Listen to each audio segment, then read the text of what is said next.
Hello everyone, welcome back to your channel. Today we will discuss another problem from previous year of NEET. Okay, before starting the video I will request you to please like, share and subscribe the channel. At first we will read the problem, then we will start the solution. Let's read it.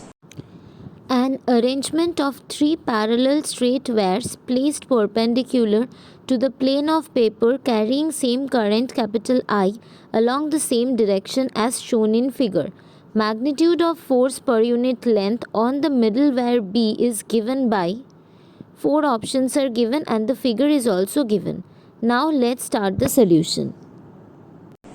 Three current carrying wires are this A, B, C. These are three current carrying wires and the current are flowing along this direction. Okay. Currents are flowing along this direction, pointing outward the board. Okay. These are three current carrying wire and from A, B and C, three current carrying wire, the currents are flowing along this direction. Okay. We have to calculate the magnitude of the force per unit length on the middle wire B. Due to A and C, what force the current carrying wire B is experiencing, we have to calculate that. Okay. Before starting the problem, we should know few things, few formulas. At first, I will discuss that. Okay.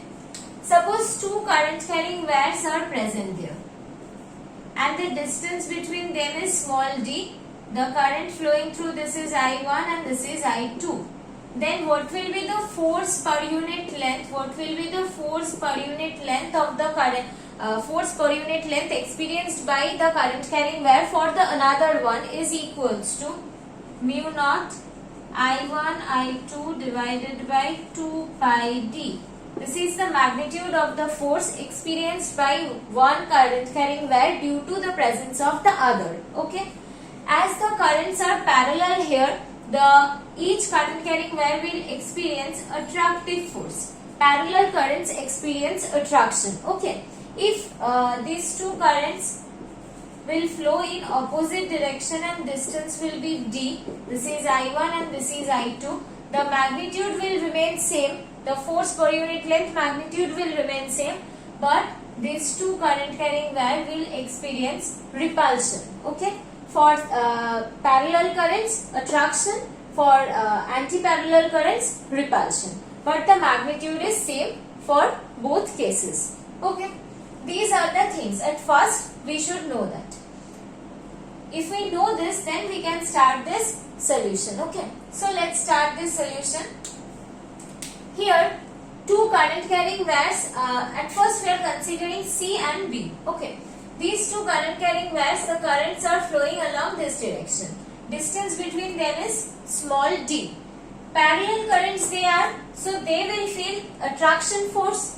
So the force experienced by the current carrying wire B due to the presence of C will be along this direction. This is the force experienced by the current carrying wire B due to C. Okay. As we have to consider the magnitude of the force experienced by B, so we are only considering the B here. The force experienced by the current carrying wire B due to A, what will be the direction? The direction of the current through B is along this and A is also along this. So, as B and C are parallel currents, similarly B and A are also parallel current. So, we will also feel attraction force due to the presence of A. So, this will be the direction. So, this will be the force experienced by B due to C and this will be the force experienced by B due to A.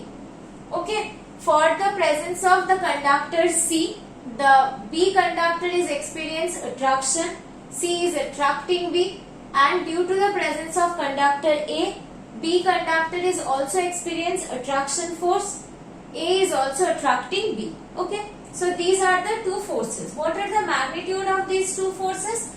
Current of all the three conductor is equals to I. So here the magnitude we can write mu naught I into I divided by 2 pi into the perpendicular distance, that is small d. And here also the magnitude is mu naught I into I divided by 2 pi the perpendicular distance d. Okay.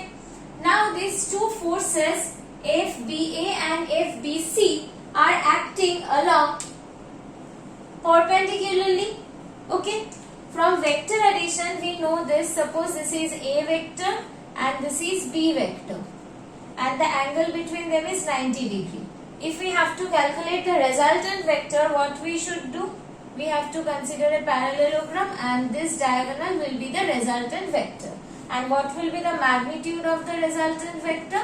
That is root over a square plus b square plus 2ab cos 90 degree. Cos 90 degree is equals to 0. So the value will become root over a square plus b square. Here similarly these two forces are along perpendicular to each other. They are perpendicular to each other.